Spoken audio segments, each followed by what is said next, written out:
Hey guys, it's Jeff from Filmora. Welcome to my kitchen.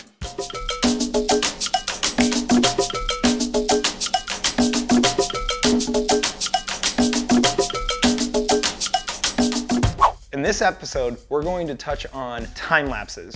Preparing any recipe takes a long time, and it can be pretty boring for your audience to watch all of it. So how do we make it more interesting to watch? One technique we are going to show you today is an overhead time lapse. Stay tuned.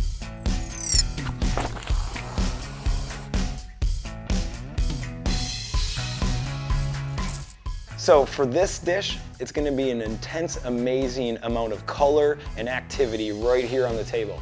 And the perfect idea to shoot that is to do an awesome overhead time lapse. So I got to set up for this time lapse. That means physically having the tripod and camera on the table looking down for the whole entire shoot. And that's what I plan, that's what I want. So let's try and set that up. I've already got the camera right here on the tripod and we're at the right height for it. And so literally I want it right here. In order to set this up, I really gotta hop up. We're looking as straight down as possible. We're tilted up just a bit so I don't see the legs. I'm also using the Tamron zoom lens so I can work a few millimeters tighter so that I can also eliminate shadows from my tripod. But we have some lights here, here, and behind me, and that's working really well to keep that entire space nicely lit. And now I'm just framing it. I'm really setting this as tight and as perfect as possible. I'm working out the focus too. And then again, the flip screen will also help a lot with this because I'm gonna have that there and I can make minor adjustments if I need to before I start.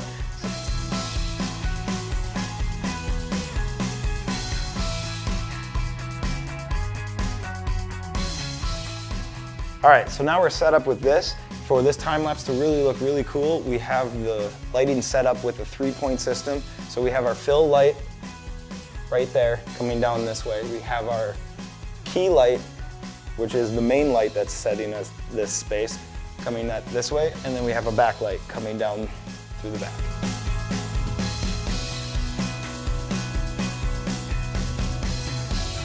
We gotta prepare just a little bit of safeguard. It won't ruin my time lapse. I'm just gonna tape the tripod legs just in case I accidentally bump the camera. Perfect. Now I'm set. I've got the right setting, aperture. You can see my hands right here. And then I'm okay to just roll on this as long as possible. So we're just gonna hit record and then we're gonna take 40 minutes to cut up all this sushi. So let's do it. Right, guys? All right, guys, so we're now working in Filmora and we're gonna take all the clips that we just shot for the sushi and we're gonna take a couple of them and we're gonna speed them up and show you how we did a time lapse using Filmora. So let's get to it. Right now we have a clean slate as our timeline. We have all the clips that we shot. We're gonna work with this cucumber one and we're gonna show you how we did that. So let's drop it down in the timeline.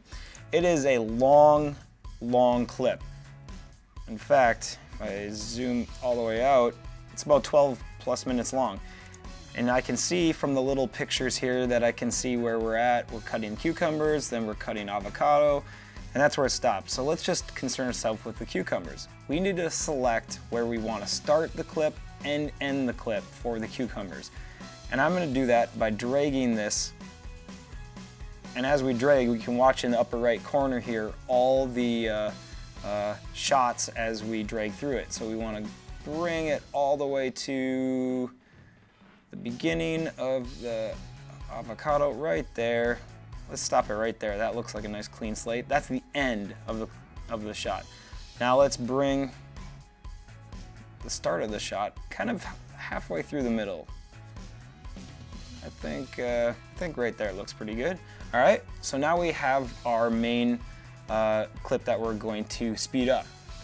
In order for this to look really good, I like to speed ramp a little bit, which shows the beginning of the clip just normal speed, and then it jumps right into the time lapse and goes a lot faster. So if I play this right now, it's just gonna play it for normal speed.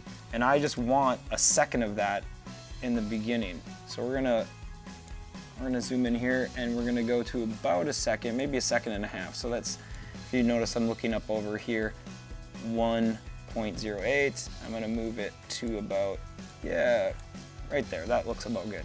And we're gonna cut that there. So there's our first part of the clip, which is just normal speed.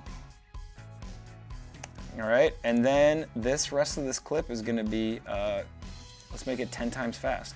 So what you wanna do is go into the editing tab right here, and we're just going to the speed. Right now it's at regular speed 1 time, and we're gonna make that 10 times. Notice how it trimmed it down and sped it up. So if I hit play. All right, so we're going to export this right now. We're gonna export format at MP4. The settings, 1920 by 1080, because that is what we filmed it at, and so we're gonna keep that. Okay. Hear that noise? All right, let's go find that target. All right, guys, we've got the exported file into our project. This is our entire project right now that has the sushi promo, and we're missing in that hole the piece that we need to put in. So let's put this in. We're dragging it down, and right in there, and it fits right nicely in there. So we timed it right, and let's give that a play right now. Awesome. All right, guys, so there we have it. The cucumbers are set, and now we just want to repeat that process for every single one of the time-lapse clips that we put together. So let's check them out right now.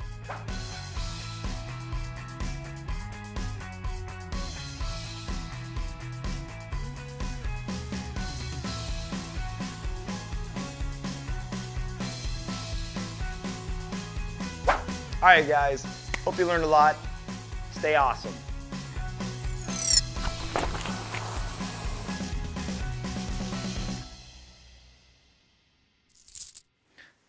Hey Jeff, it's Jeff. Welcome to my kitchen. Dun, dun, dun. Food.